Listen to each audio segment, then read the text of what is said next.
Naglabas ngayon ng certification ng Philippine Statistics Authority na walang umiiral na Mary Grace Piatos sa kanilang record. Sakop nito ang talaan ng mga ipinanganak na Filipino, nag-asawa at namatay na may kapareho nitong pangalan. Ang nasabing sertifikasyon ay kasunod na rin ng kahilingan ng liderato ng House Blue Ribbon Committee na pinangungunahan nitong si Representative Joel Chua. May kaugnay nito sa mga acknowledgement receipt na pinunduhan na malaking halaga ng confidential fund ng Office of the Vice President.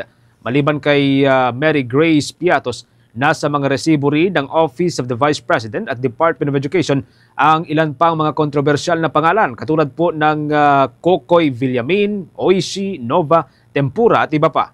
Naniniwala naman ang komite ng Kamara na hindi kapanipaniwalang pag-iral ng mga ganoong pangalan, kaya hiniling nila sa Philippine Statistics Authority ang paglalabas ng certification.